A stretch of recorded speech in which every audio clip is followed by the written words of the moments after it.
Décision de la Cour. 20 ans pour Olivier Bokor, 20 ans pour Ozat Robeki et 20 ans pour Roch Neri. Ils ont chuté. Le thème de notre émission ce jour, mesdames, messieurs, va porter sur chute de Olivier Bokor, Ozat Robeki, conséquences pour les deux blocs de la rupture, les blocs de la tanière rupture. Pour répondre à cette question, nous avons couru derrière un membre influent du parti, l'UPR, qui n'est pas là pour parler au nom de son parti, mais il parle au nom de sa personne en tant qu'acteur politique. Il nous aidera à décortiquer cette situation, à voir si cela aura un impact positif ou négatif sur les deux blocs du chef de l'État, car avouons-le, Olivier Bokor, certes, il a dit devant la Cour qu'il n'est membre d'aucun parti politique, mais tout le monde sait qu'il est le Manitou même des deux blocs du chef de l'État. Et Ozat Robeki a été élu député, ministre durant 7 ans, donc il a un poids de cette rupture. Aujourd'hui en difficulté, en prison pour 20 ans, quel impact cela pourrait avoir? C'est pour répondre à ces nombreuses questions que nous avons invité Naimi Suleiman, ingénieur de son État. Il se réclame aujourd'hui d'être un chômeur parce qu'il n'est plus dans une activité, sauf qu'il est toujours collé aux activités politiques dans lesquelles il se retrouve comme un poisson dans l'eau. Monsieur Naimi, bonjour et merci de nous faire l'honneur en étant des nôtres ce dimanche. Bonjour monsieur le journaliste et merci de m'avoir invité sur votre plateau de télévision.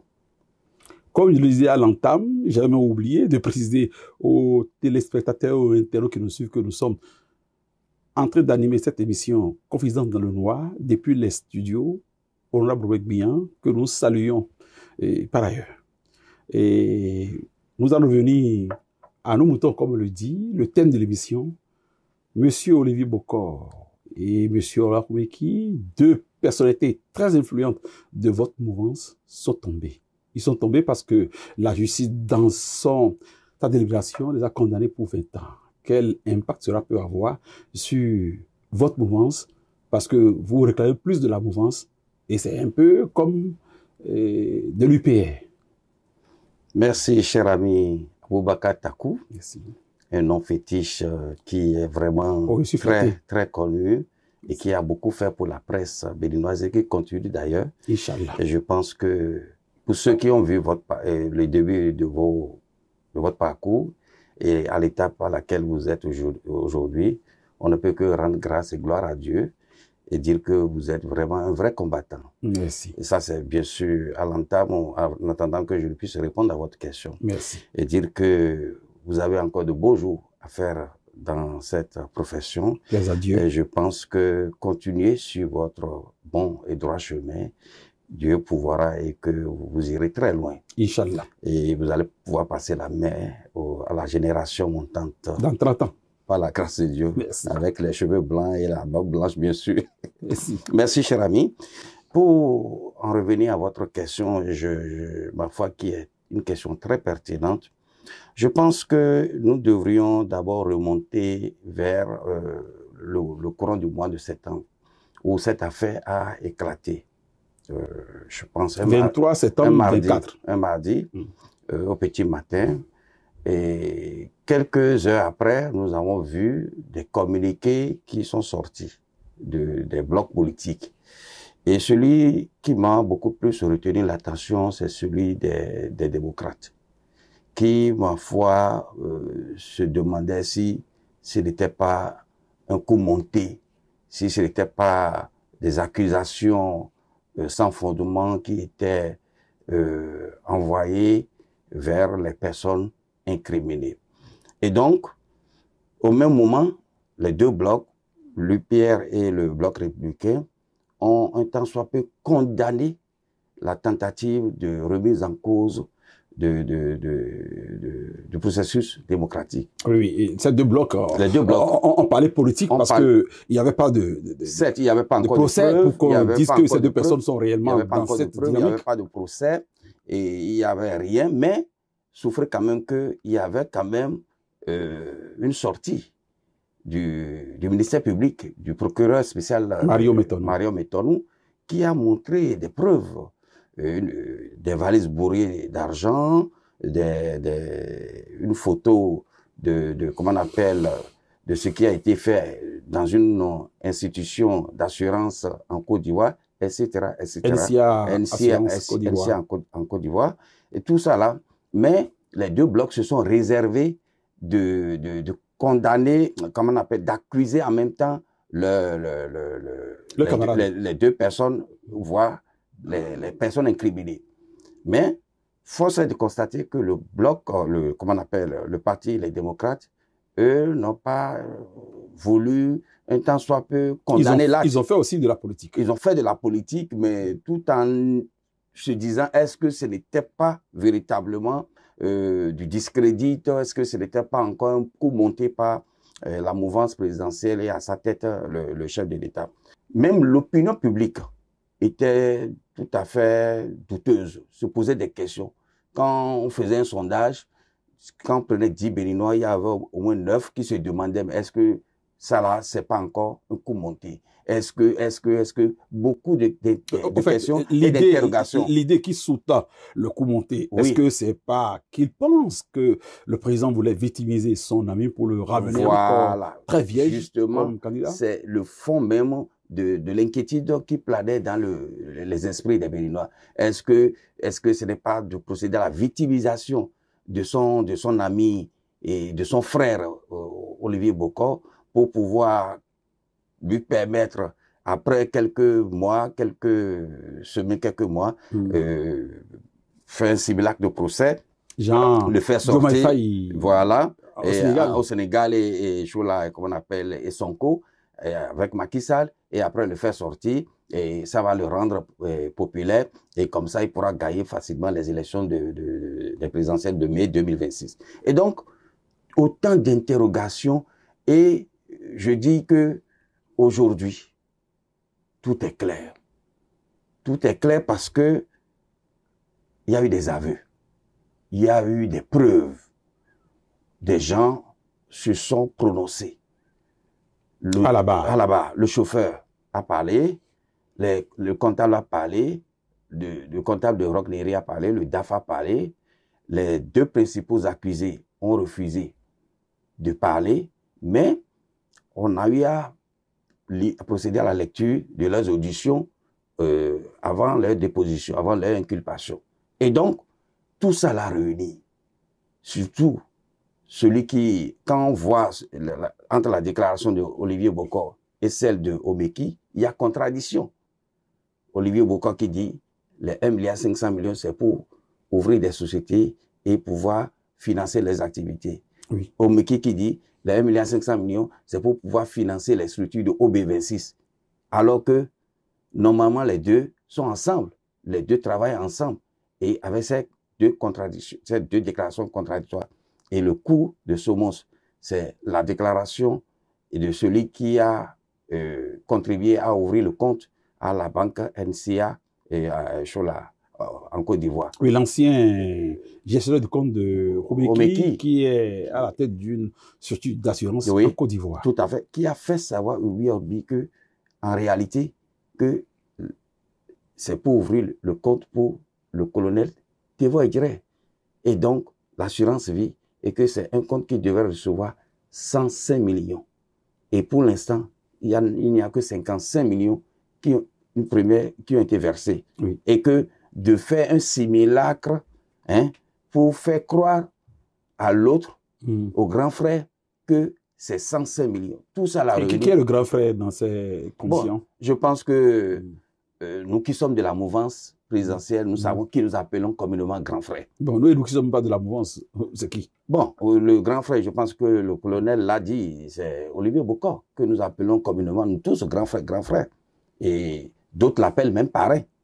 Donc, grand frère, parrain, mais pour la plupart, c'est grand frère, grand frère. Et quand on parle de grand frère, tout le monde sait de qui on parle, je l'ai dit tantôt. Et donc, tout ça l'a réuni, il n'y a aucun doute que la décision rendue par la Cour de répression et des infractions et du terrorisme, la CRIET, est véritablement une décision juste et louable. Vous avez donc, quel indicateur pour le dire? Non, mais les preuves sont là, monsieur Tako. Ça, c'est vous, un mouvancier, qui parlez ici. Non, est-ce qu'un opposant, est-ce que quelqu'un de la société civile... Est-ce que vous savez qu'aujourd'hui, allez sur les réseaux sociaux, depuis que les aveux ont été faits, depuis que les preuves, encore d'autres preuves sont sorties. La réquisition du procureur. Justement, j'en viens là. Pour vous dire quoi? La réquisition du procureur, qui a de façon claire et nette, détaillé comment les choses se sont passées. Est-ce que, en se passant comme ça peut aboutir à remettre en cause le processus démocratique, à procéder à l'atteinte de la sûreté nationale? Ça s'est passé déjà dans d'autres pays, comme le Niger, comme le Gabon. Et un seul individu, le commandant de la garde républicaine, lui seul, il peut réussir à le faire. Parce qu'il est très proche du président. Très proche il a l'avantage de la proximité. Absolument. Physique. Et il est le seul à pouvoir avoir accès à son bureau en toute inquiétude. Et par conséquent, nous, on est resté à la présidence Ouyahi. On sait comment ça se passe, comment le commandant de la garde républicaine peut rentrer dans le bureau du chef de l'État sans que ceux qui sont à l'entrée ne puissent demander à le fouiller. Maintenant, tout cela est fait. Donc, vous dites que l'opinion est favorable pour la décision qui a été rendue. Au départ, l'opinion était sceptique et se posait des questions. Mais aujourd'hui, allez lire les commentaires. Tout le monde commence par se dire, ah, vraiment, si c'est avec ce que nous ne commençons pas à entendre là, ah, vraiment, au départ, j'étais sceptique. Au départ, je me posais des questions. Mais aujourd'hui, vraiment, est-ce qu'il faut continuer à avoir confiance à des amis?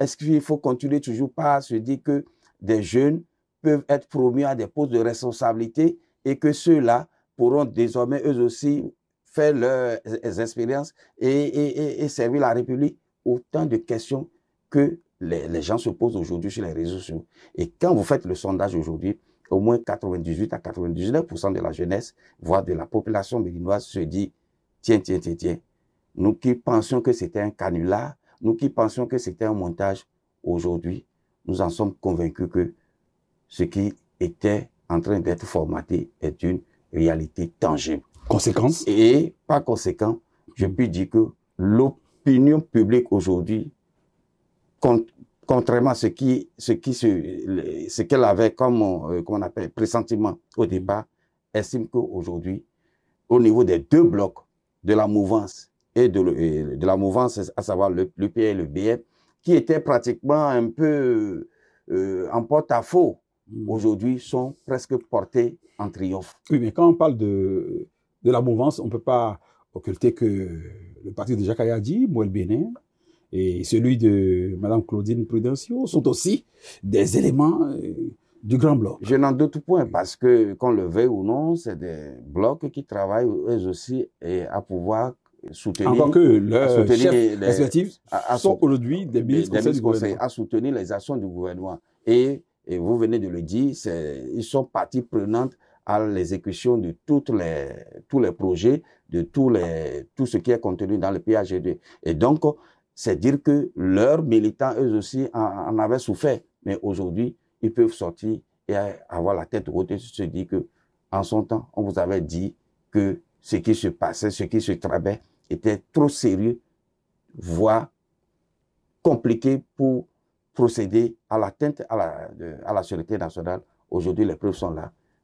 Nous pouvions à l'annonce à l'arrestation, l'interpellation des deux messieurs, Romeki et Bokor, je crois que l'image du chef de l'État en a été cornée. Aujourd'hui, avec le réquisitoire du ministère public, la décision et toutes les interventions au cours de ce procès qui a duré au moins une semaine, après tout, aujourd'hui, que vous le dites que l'opinion est plutôt favorable à ce qui était dit Canilla est en fait une réalité à l'échelle du 10. Quelle est la cause du monsieur Talon aujourd'hui? Oui, avant de répondre à votre question, je voudrais vous dire que c'est vraiment regrettable de constater que des gens qui étaient très proches de vous, qui aient mangé avec vous, qui aient partagé des repas avec vous, pratiquement des choses en griffe intime avec vous.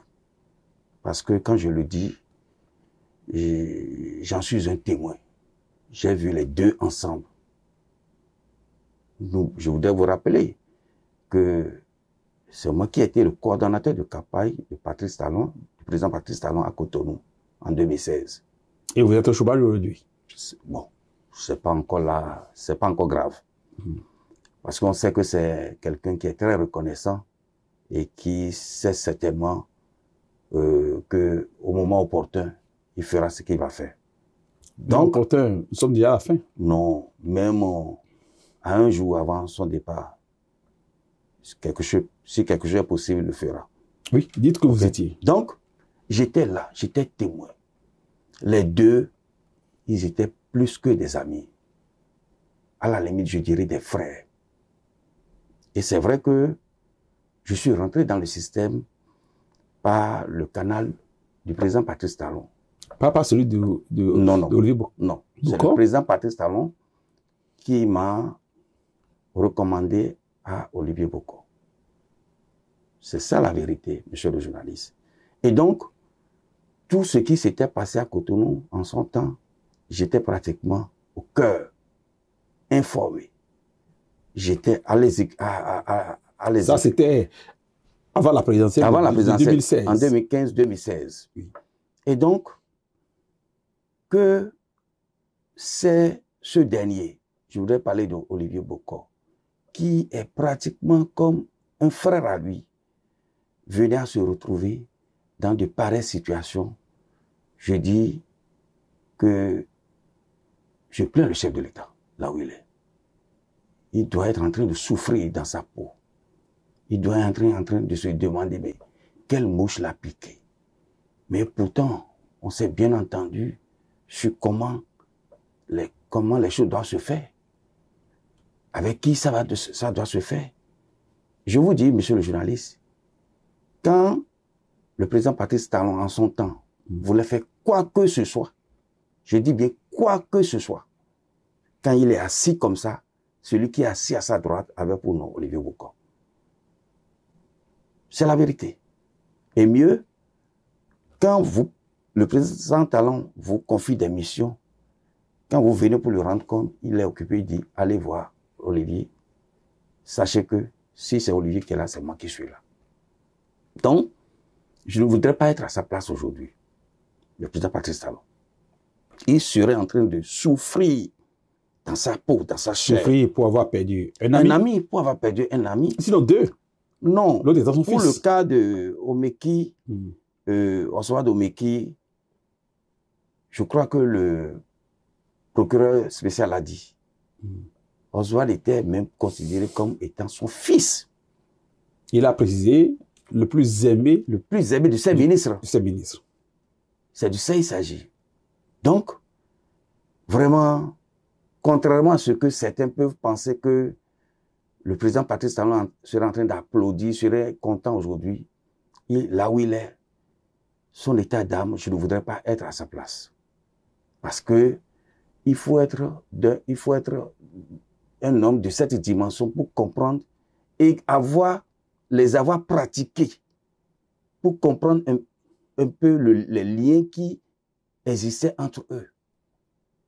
Je sais de quoi je parle, monsieur le journaliste. Oui. Et donc, aujourd'hui, vraiment, nous devrions prier pour le président Patrice Talon et demander à Dieu de lui donner le courage de pouvoir tenir. C'est comme si il a perdu une partie de son corps. Et un bras aussi de l'autre côté. Un bras aussi de l'autre côté. Des gens qui sont trop proches de lui, qui s'entendent pour lui faire pareille chose. Est-ce qu'il n'était pas au courant? Il n'était pas au courant? Bon, à ma connaissance, je ne saurais le dire. À ma connaissance, je ne saurais le dire. Mais le président Patrice Talon, c'est quelqu'un, quand il vous place sa confiance, c'est à vie. À moins que vous, malheureusement. À moins que vous le prouvez le contraire. Et c'est ce qui s'est passé. Est-ce que vous voyez un peu maintenant? Donc, aujourd'hui, nous sommes dans un état de droit. Il y a la séparation des pouvoirs. Contrairement au communiqué fantoche et laconique des démocrates qui disaient que... Le mot n'est pas trop fort? Non, qui disaient que la précipitation dans laquelle le procès s'est déroulé, le fait que la justice soit soumise à l'exécutif pour un parti qui s'appelle les démocrates, où on parle de démocratie, séparation du pouvoir et que le pouvoir doit appartenir au peuple. Pour être sincère, le président Patrice Talon est un légaliste. Et il a laissé chaque institution jouer sa partition. Et aujourd'hui, le droit est dit. Prions pour lui.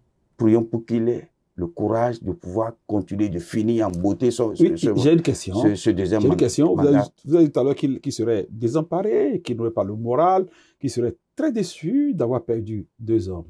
Il a perdu les 2 hommes. Est-ce que c'est de son fait? Est-ce que c'est parce qu'il ne s'est pas managé qu'il a perdu ces 2 hommes-là? Écoutez, est-ce que le président Patrice Talon s'était fait entourer rien que de Oswald Omeki, pardon, de Olivier Bokor et de Oswald Omeki? Non. Je vous dis, nous étions là. Moi, Souleymane Naimi. Le fait que ce soit pas le biais de Patrice Talon, pas le canal de Patrice Talon, du président Patrice Talon, que je suis venu dans le système, ça n'a pas plu à Olivier Bokor. Comment? Oui. Vous avez des parce que, non, les preuves sont là. Qu'est-ce qui s'est passé? Qu'est-ce qui s'est passé?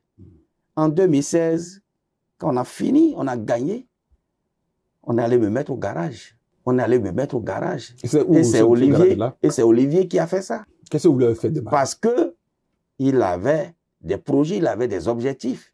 Et il savait très bien que ma personne de Souleymane Naimi, quelqu'un qui a le sang talon dans ses veines, quelqu'un qui est venu par le canal... Ou bien vous n'avez pas fait suffisamment pour être remarqué? Du président Patrice Talon. Écoutez, monsieur le journaliste, oui. Le président Patrice Talon est témoin. Vous avez été quoi avant l'arrivée de Patrice Talon? J'ai été le coordonnateur de campagne du président Patrice Talon à Cotonou, monsieur le journaliste. Plus est, j'ai contribué à mobiliser les artisans. J'ai contribué à mobiliser les élèves et étudiants. Et qui comme vous a évolué comparé à vous? J'ai contribué à mobiliser les femmes. Et je vais plus loin. J'ai été encore le coordonnateur, le président de la jeunesse Talon, la Jet 16. C'est connu. Est-ce que d'autres comme vous ont été récompensés réellement? Non, je ne voudrais pas qu'on parle de récompense. Oui. Parce que ce n'est pas un gâteau qu'on partage. Mais pour moi, c'est que il fallait quand même permettre à ce que quelqu'un qui a une vision claire, prospective, une vision de développement. Je reprends ma question. Je disais tantôt. Pour notre pays, il fallait se battre pour que ce dernier soit là. Et pour moi, j'ai atteint mon objectif, j'en suis fier. Aujourd'hui, quand on voit toutes les réalisations qui sont faites au niveau éducation, santé, agriculture et autres infrastructures. Non, quand on parle d'infrastructure, les gens pensent que c'est seulement ça là qui est fait. Et je me rappelle en 2021, quand on préparait l'avènement du 2e quinquennat du président Patrice Talon, et on était dans la salle rouge du Palais des Congrès, il disait ceci. Vous vous imaginez, chers amis, chères personnalités, ce que nous avons investi, qui n'est pas connu, qui n'est pas visible, dépasse 3 fois, 4 fois ce que vous voyez. Et c'est de ça il s'agit. Donc, pour moi, qu'on laisse un bel héritage à la postérité, pourquoi ne pas en être fier? Pourquoi ne pas en être satisfait? Et pour moi, ça me suffit pour l'instant. Et quand je passe, je suis fier d'y avoir contribué. Et quand je vais me coucher, je me dis, merci Seigneur de m'avoir mis sur le bon droit chemin. Oui, je ramène toujours ma question. Oui. Vous étiez, vous l'avez dit, coordonnateur G7, si ça. Oui. Est-ce que quelqu'un d'autre a joué le même rôle? Bien sûr que oui. Comme qui? Le même rôle que j'ai joué dans le littoral, c'est le même rôle que Oswald Omeki a joué dans le Koufo. Il a été ministre. C'est le même rôle que Mme Adidjat Matisse a joué dans le ministre. C'est le même rôle que Angelo Arwandino a joué à Calavi. C'est le même rôle que M. Séraphin Agbangbata a joué dans le Zoo. C'est le même rôle que Charles Toko a joué à Parakou. C'est le même rôle que le ministre Alassane Seyidou a joué dans la Libori, etc., etc., etc. Et pourquoi vous? Bon, peut-être que ma malchance, c'est d'avoir été en contact avec Olivier Bokor. Ça veut dire que les autres n'ont pas été en contact avec lui? Ils l'ont été, mais vous savez, Cotonou, c'est pratiquement le centre où tous les regards convergent. Est-ce que vous voyez un peu maintenant? Et vous savez, leur histoire, pour en arriver jusqu'à ce que le monde entier soit au courant là, il y avait déjà de petits actes qui s'opposaient les années antérieures. Donnez l'exemple. Les années antérieures, en 2022. Oui, c'est récent. Récent. Des témoins sont là. J'ai appelé l'une des 3 personnalités qu'on a condamnées. Je voudrais parler du jeune. Ozat Khoubeki. Bon, nous étions tous positionnés sur la même liste. UP Le Renouveau à Cotonou, dans la 16e circonscription. Et quand nous étions positionnés, je l'ai appelé, je lui ai dit, bon, cher ami, il va falloir qu'on se voit pour véritablement échanger sur les stratégies à mettre en place, parce que toi et moi, nous venons du même sérail. C'est-à-dire, nous sommes des acteurs de nouveau départ. C'est nous qui étions là au départ. Et il m'a dit qu'il est au bureau, et si je peux aller le voir. J'ai dit, OK, mais que je suis avec les coordonnateurs qui avaient travaillé avec nous dans la 16e circonscription, à savoir du 7e au 13e arrondissement. Ils sont tous avec moi actuellement. Il dit, mais venez ensemble. Mais monsieur le journaliste, nous nous sommes rendus dans son bureau. Qu'avons-nous entendu? Je parle de novembre 2022. Oui. Il a peint en noir le président Patrice Talon. Il était au gouvernement? Il était encore ministre des Sports du gouvernement du président Patrice Talon. J'ai dit bien novembre 2022. Il l'a peint en noir. Devant qui? Vous étiez là, oui, mais devant qui? J'étais là avec qui? Les coordonnateurs de campagne de la 16e circonscription. Vous donnez quelques noms? Non. Vous avez dit que vous voulez parler? Oui, je veux parler, mais souffrez que je ne donne pas leur nom. Mais ceux qui étaient présents? Et ceux qui étaient présents, il l'a peint en noir. Il est allé jusqu'à dire que, M. Naïm, vous savez que il faut qu'on permette au président de la République d'avoir une fin de règne heureuse. Mais s'il le dit, c'est qui reste le fils du président? Et j'ai dit comment? Il dit, mais comment on peut empêcher que... Il y avait un parti qui devait aller aux élections et dont le problème se posait au niveau du certificat de conformité. Oui. OK? Et c'était un peu tendu dans le pays. Il dit qu'il faut qu'on permette à ce que ce parti aille aux élections. Ah là, il parlait en bon démocrate. Oui, en bon démocrate, on a vu ce qui a suivi après. On a su tout ce qui s'est passé après. Oui, mais quand il faisait ça, il a peint le président Patrice Talon en noir, il a peint son système, mais la personnalité du chef de l'État. Oui, quand il l'a fait, vous, moi, je lui ai dit, qu'est-ce que vous avez fait? Moi, je lui ai dit que je suis surpris qu'il parle comme ça. Oui, il dit non, qu'il faut qu'on permette au chef de l'État que si les actes qu'il pose là, avec tout ce qu'il fait d'empêcher ci, d'empêcher ça, il allait même jusqu'à dire que des gens sont positionnés alors que c'est eux qui sont responsables de ce qui s'est passé à Kadjaou. Il faisait allusion à qui? Je ne veux pas appeler de nom, s'il vous plaît. Très bien. Permettez-moi de parler. Non, vous le conseillez. Donc, comment ceux-là, on les positionne aujourd'hui et qu'on ira sur le terrain et que ceux-là sont déjà vomis, rejetés par la population. Oui, mais quand il a parlé ici, vous avez alerté qui? Moi, j'ai alerté. J'ai alerté un proche. J'ai alerté quelqu'un qui pouvait quand même rendre compte à qui de droit. Oui. Qui, par exemple? Non, je ne veux pas appeler de nom. C'est pour ça que je n'appelle pas de nom. Oui, ça va crédibiliser vos propos. Bon, vous savez... Ces personnes n'étaient avec vous. Non, des gens étaient là. Des gens étaient là. Je vous ai dit que c'est devant... Mais vous n'étiez pas 200. Je vous ai dit que c'est devant témoin qu'il a parlé, qu'il a peint en noir le chef d'État. 1000 et nous nous adressons à des millions. Il a peint le chef de l'État, la personne du chef de l'État en noir. Et moi, j'en étais surpris négativement. Et il est allé jusqu'à dire que... Et vous êtes plaint à qui, vous avez dit? Je me suis plaint à une personne qui est très proche du chef de l'État, qui pouvait quand même, je me suis dit certainement qu'il lui aurait rendu compte. OK? Mais le jour-là, je lui ai dit, mais monsieur le ministre, vous savez tout ce que vous dites là, nous sommes surpris. Non. Il dit à monsieur Naïm Souffré qu'il faut qu'on permette au chef de l'État, ça fait la 3e fois que je le dise, il faut qu'on permette au chef de l'État d'avoir une fin de règne heureuse. Et ça n'a pas raté. Quand le parti concerné a été autorisé à participer aux élections, Oui. C'est ce parti qui a raflé pratiquement presque tout dans la 15e et la 16e circonscription. Mais il était candidat aussi, non? Il était candidat, mais le verre était dans le fruit. Expliquez-vous. Oh oui, le verre était dans le fruit. C'est des gens qui sont avec nous le jour, mais la nuit qui faisaient autre chose. C'est des gens, et pour ça aussi, j'ai informé qui de trois pour dire attention. Quelle était sa position sur la liste UPR? Il était 3e titulaire. Et vous? Moi, j'étais le 2e suppléant. Donc, moi, mon titulaire passait avant lui.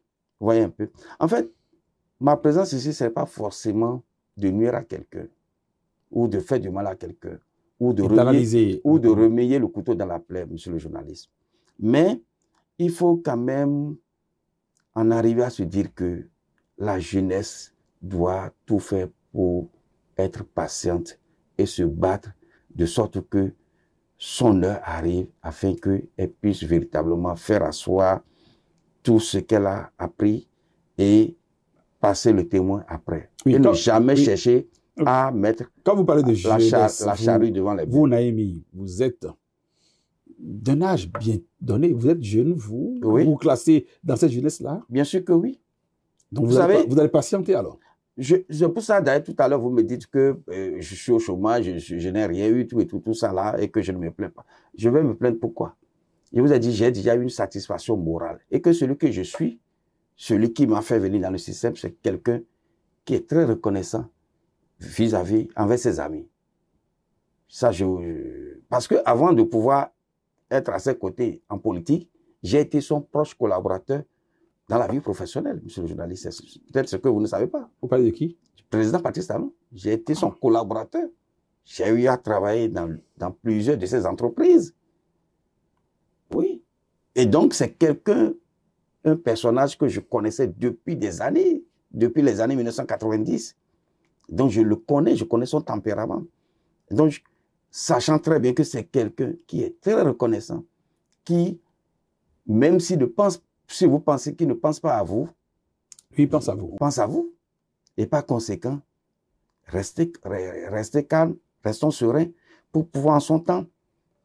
Je suis du fruit de tous les efforts que vous avez fournis. Est-ce que vous voyez un peu maintenant, monsieur le journaliste? Donc aujourd'hui, c'est dire que la jeunesse doit véritablement garder son calme et sa sérénité. Les jeunes, ils doivent travailler dur pour mériter la confiance des aînés. Parce que d'une manière ou d'une autre, la nature même finit par obliger les aînés à passer le témoin aux jeunes. Et par conséquent, chercher à mettre la charrue devant les bœufs. Vous avez écouté tous les déballages au procès, monsieur le journaliste. C'est horrible ce qu'on a entendu. C'est horrible. Des jeunes de moins de 40 ans.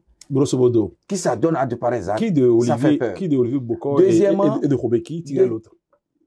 Bon, enfin, les deux savent qui tire l'autre. Mais comme l'a dit le procureur spécial, celui qui tient la manne financière, qui détient la manne financière. Olivier Bokor. Voilà.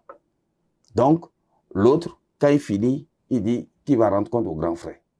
Et comme l'a dit le procureur spécial, de tout ce que Omeki faisait, qui en sera le bénéficiaire?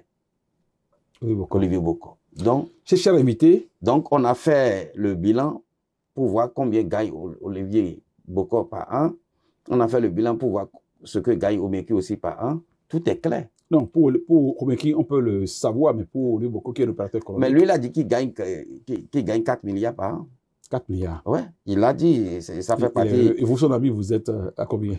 Moi, j'ai la santé, j'ai ma petite famille qui est là. Et je suis... Cher invité, pour rester dans le temps, je vais vous demander si vous avez un mot à adresser à vos amis de la mouvance qui, quoi qu'on dise, après cette chute de vos deux gros éléments, quel appel vous faites à leur endroit afin que la citadelle tienne? Bon, je voudrais dire aux amis de la mouvance présidentielle, tous les blocs confondus, de dire que l'espoir et l'espérance sont encore permis. Oui. Et surtout avec celui que nous soutenons, le président Patrice Talon. C'est un homme de vision. Celui qui est né un 1er mai le signe taureau, c'est des combattants. C'est des gens, quand ils tiennent, ils sont convaincus qu'ils tiennent le bon bout, ils vont jusqu'à la fin. Et vous allez voir la témérité, la détermination avec laquelle le président Patrice Talon a su relever tous les compartiments de développement de notre pays. Tous les secteurs ont été impactés positivement. Et nous, qui sommes ici, je le dis et je le dis à qui veut l'entendre, ce fut une chance inouïe pour nous d'avoir connu cet homme et d'avoir su véritablement bénéficier du fruit de ces actions. C'est vrai que ce sont nos enfants qui vont en bénéficier beaucoup plus. Et nous aurons déjà su de belles histoires. Bien sûr que oui, mais monsieur le journaliste, et très bientôt, nous allons commencer par parler au passé. Dans quelques années, dans quelques décennies, nous allons commencer par parler au passé. Ce sont nos enfants qui vont prendre la relève. Et je suis sûr que quand nos enfants vont nous voir, ils vont nous dire, chers parents, vous nous avez laissé un bel héritage. Et donc, tous ces blocs réunis, de leur dire que demain, dans quelques jours, dans quelques semaines, dans quelques mois, dans quelques années, le Bénin va émerveiller encore le monde entier à travers cette personnalité charismatique que nous avons soutenue, que nous avons fait venir au pouvoir. Et par conséquent, avec ce qui s'est passé, les tentatives de coup d'État, de remise en cause du processus d'atteinte à la sécurité nationale, de leur dire que plus jamais cela. Plus jamais cela. Et que depuis 90, nous avons été clairs, l'armée a rejoint les casernes. Et quiconque cherchera encore à vouloir expérimenter encore de pareilles choses, verra la justice de notre pays sur sa route. Et par conséquent, nous, au niveau de la mouvance présidentielle, nous sommes déjà prêts pour pouvoir encore tout faire pour être là après les présidentielles de 2026. Merci, chers invités. Mesdames, Messieurs, à notre préoccupation de savoir l'impact que pourrait avoir la chute des deux baobabs de la mouvance, notre invité a été positif. Pour lui, après le procès, la réquisition du ministère public, les interventions, tous les Béninois ont compris aujourd'hui que la victime, c'est le peuple béninois, c'est le président Talon, c'est l'État, et par conséquent, selon lui, le peuple adhère plus que jamais à la cause en cours, à l'exécutif qui gouverne le pays actuellement. Il a aussi souligné le fait que les Béninois doivent aujourd'hui prier pour le président Talon, sa famille, parce que selon lui, il a été très dévasté depuis le début des événements jusqu'à ce verdict, qu'il n'a pas pu applaudir, bien qu'étant la principale victime, parce qu'il a aujourd'hui deux amis, deux frères et enfants en prison, il souffre, il faut prier pour lui. Voilà, nous sommes au thème de cette émission. Mesdames et messieurs, nous vous remercions de nous avoir choisis pour cette émission et nous vous disons de vous porter bien pour les prochaines émissions. Et merci.